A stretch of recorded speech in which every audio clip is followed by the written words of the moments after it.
Hi YouTube, and welcome back to my channel.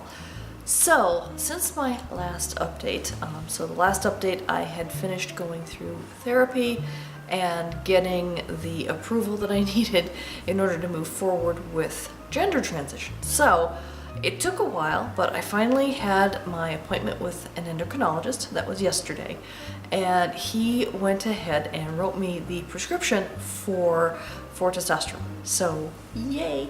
I don't officially have it yet. I brought the prescription in yesterday to the pharmacy and they didn't have it in stock. I'm going to be going on androgel, at least that's the current plan, is to go on androgel and just do the gel version, because I told the doctor me and needles don't get along.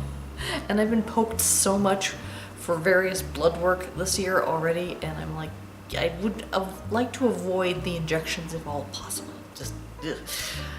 Anyhow, so got the prescription for the androgel, brought it in, they were out, and so I went back in today. They said, yeah, we'll get it in by tomorrow.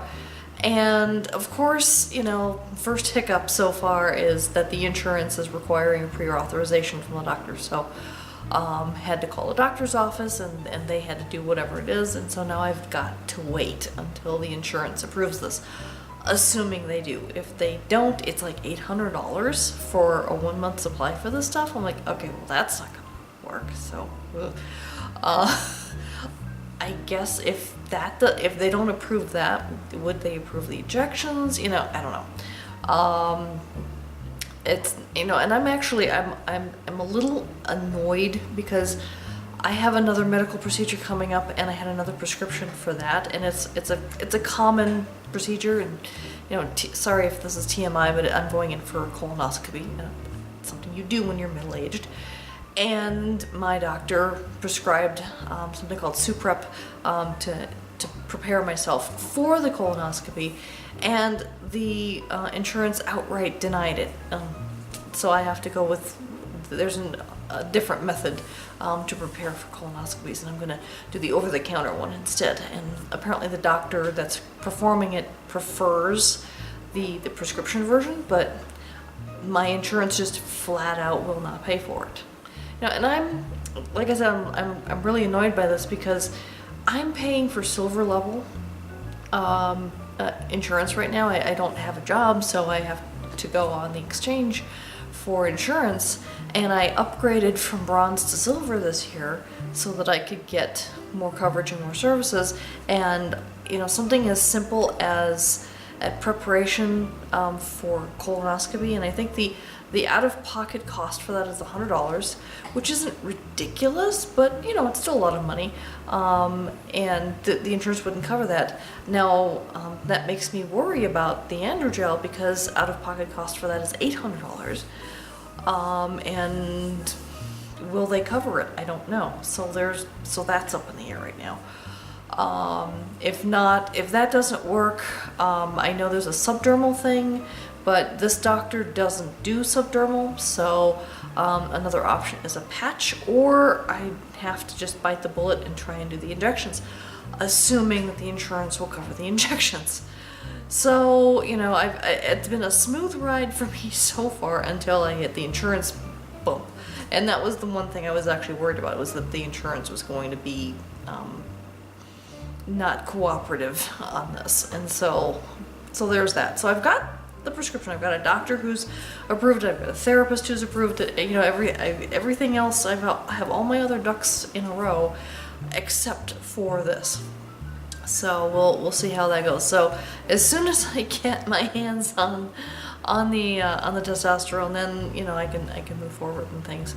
I do have a follow-up appointment with the endocrinologist in 3 months, so hopefully I can start taking it soon. Otherwise, I might, you know, if it takes a month or two to get it, then I might as well reschedule that and move it out, because he wants to see me within 3 months of starting on testosterone. So we will see about that. So anyway, I just wanted to make a quick update in terms of where I'm at with everything, and hopefully I'll be starting the testosterone soon. And if I do, I will start doing 1 month updates, you know, and if it's a while before I actually get my hands on it, then I will make another update video as I start, and then start doing monthly updates. I mean, I might be able to get it tomorrow. If I start it on tomorrow, then you'll see me in a month. Otherwise, I'll probably, you know, keep making videos on occasion in regards to how everything is going and where I'm at with trying to get the testosterone. So so there's that. That's about everything in terms of my transition right now and the lack thereof at this point. I'm just kind of keeping on. Other little updates. I'm still working on my novels. I have two working, two now. Well, okay, I had three, now it's two. Long story short, turns out that my sci-fi novel, so I wrote the sci-fi novel and I wrote a sequel, and apparently the first novel I wrote, it ended up being like 72,000 words once it was all edited and everything, and it's too short to be marketable. So yeah, on that one. So I ended up deciding to take that novel and the sequel and smush them together, and so that'll be a 130,000 word novel. And this is, in terms of word count, this is specific for the sci-fi and fantasy genres. Other book genres, it can be 50,000 or 70,000 words or whatnot. But in the sci-fi and fantasy genres, there is an expectation, if you're trying to be traditionally published, of being at least 100,000 words or more. I actually was surprised. One of my favorite novels, Sword of Shannara by Terry Brooks, was for me always such an easy read. I loved that novel, and it's not aimed at young adult at all. I mean, it doesn't have any sex or too gratuitous violence or anything in like that in there, but it was definitely written for an adult audience. And but I always found it easier to read than Lord of the Rings. Lord of the Rings just goes, the descriptions just go on way too long, and I know Sword of Shannara has been very much compared to Lord of the Rings. There are a lot of similar themes. It's almost an homage to Lord of the Rings in many cases. But I love the Sword of Shannara more. I get into the characters more because it's more about the characters and less about overuse of description. There's enough description to give you a sense of the world that they're in, without just bogging you down with it. So anyway, just a little minor critique there. I mean, I love the Lord of the Rings stories from a story perspective, and I love the movies, but I don't know, I just always struggled reading the novels. The Hobbit was actually not bad. I liked The Hobbit, but anyway, neither here nor there. But I never realized that the Sword of Shannara was as long of a book as it is. It has 250,000 words. I was like, wow, that's longer than I thought it was. Mainly because it was such an easy read. So, you know, for a long time I struggled to want to make my novel longer because I didn't want it to be too long. But when I realized how long the Sword of Shannara is, I'm like, huh, okay. Well, I guess 72,000 words is a lot shorter than that. And so I'm like, okay, let's squish the two novels together. I mean, it's the second novel, the sequel, is just a continuation of the story. The focus of the first novel was on the discovery of the truth behind where the elves in my world come from, and the second novel was going to be more of a focus on the truth behind where the humans come from. And I guess we're just gonna stick it all together.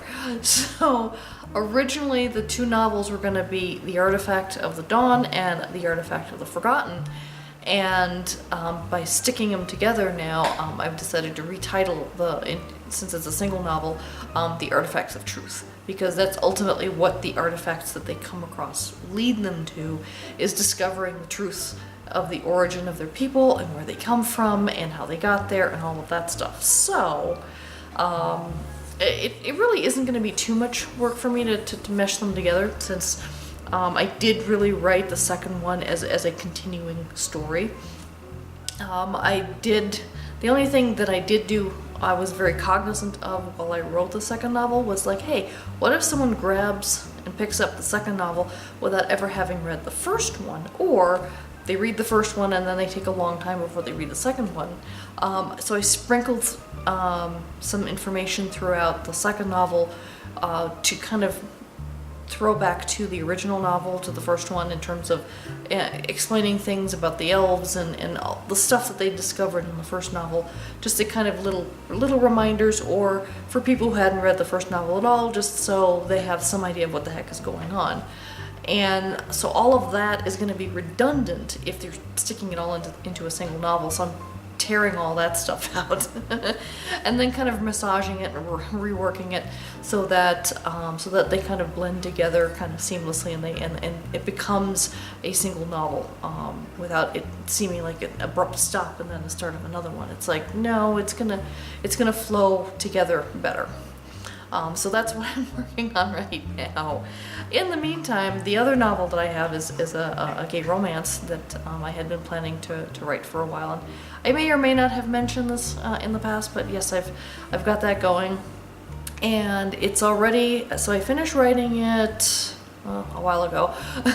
It's gone through an alpha read. I've gone through about 3 rounds of edits, and it's gone through a beta read now. And so I'm going through some more edits, and then I'm going to do another round of beta reading, at least one more, if not 2 or 3 more. But I'm hoping that novel will be available, because that one, because I'm writing under 2 separate names. I'm writing under my name for the sci-fi, but then any of the romance stuff, because I do include graphic, explicit sex scenes in those, I am writing that under a pseudonym. Grayson Bell will be my pseudonym for those, and they're contemporary romances versus sci-fi. So I'm like, since they're very, very different genres, aimed at very different audiences with different marketing needs and that kind of thing, I decided to use 2 different names. So G. Bayland is going to be for me as the sci-fi writer, and Grayson Bell is me as the kind of the gay erotic romance writer. Not that I'm trying to disguise who I am, or disguise, obviously I just told you, so I'm not trying to hide anything. It's just more of a branding perspective than any other reason. There is just, it just makes it easier to, like, okay, this is a Grayson Bell novel, this is a G. Bayland novel, and just kind of keep that separate. So that's mainly the only reason why I'm using 2 different names. So there's that. And I will probably try and make a video about the romance novel, which, by the way, the title is Coffee to Go. I decided to just kind of do something. Well, I started with the idea of starting to do something simple. It got more complex as I kept writing it, and so there's a little bit more complex of a plot there than I had originally planned. But it highlights on some of the racism and immigration issues that we have going on in the U.S. today. Not specifically, I didn't model it after any specific news item out there. I just kind of, as I was writing the story, and one of my characters is a person of color. I mean, his background is from Romania, but his dad is of the Roma people, and so his skin is a darker tone, and therefore he gets caught up in this whole political racist thing in the story, and it just kind of it came out of nowhere as I was writing it, and there you have it. But at the heart of it all, it's still a romance between, because he's a barista, and the person that he's romancing, or will be romanced by, is a nurse who ends up being his nurse, because he ends up in the hospital a couple of times, and so there's all sorts of little things like that. But it was really fun to write, and I kept it a lot easier to read than my sci-fi. The sci-fi gets into a lot of complicated details, so it should appeal to hardcore sci-fi fans. If you're not into sci-fi, you probably won't really be that interested in my sci-fi novel, because I tried to make it as sci-fi. Even though there's elves, I made it very, very sci-fi, and there's like no magic, there's no fantasy, there's no the Force or magic wands or anything like that. Everything is very much grounded in science to some degree or another. Maybe, you know, it's 10,000 years in the future, so it's, you know, I take some creative liberties with things, but I try to base it on as much, you know, like not, you know, science that we know now, and try to make it as plausible as possible. That was one of my goals there. Oh, look at that. I'm rambling again, aren't I? So, anyhow, so yes, my that's, you know, besides my transition, that's my other main focus is just working on these novels. And with the sci-fi, I want to get that traditionally published, but with the romances, I want those, I'm just going straight for self-publication. I'm going to be going through Amazon and everything, so there will definitely be a video out in regards to that novel. And you know, when I have my book launch and everything, I'll definitely make a whole video about that, and get you to, you know, get a link below to buy it, which you can't yet because it's still being edited. But as soon as it's available, I will definitely make an announcement about that, because I'm kind of excited to get that going. And I'm hoping that while I, you know, put more work into the sci-fi novels and everything, that I can maybe get 2, maybe 3 romance novels out every year. The romance is only about 50,000 words, so they're going to be shorter and easier to read, and just kind of a quick, fun romp. And like I said, there will be explicit sex scenes because I happen to enjoy writing those, and I'm not putting, I'm not putting explicit sex in the sci-fi novels. I'm specifically trying not to do that. I'm also trying not to make them too violent, but I did end up with a much darker kind of torture scene in the second half of the sci-fi novel than I had originally planned. But again, it was one of those things where I didn't plan it, but as I was writing it, it just made sense for that scene to be there, so it's there. So anyhow, yeah, look forward to those things. And I will make another update once I have more information, and wish me luck with my insurance, because otherwise I might have to start a GoFundMe to pay for this stuff, because, you know, $800 a month, ouch.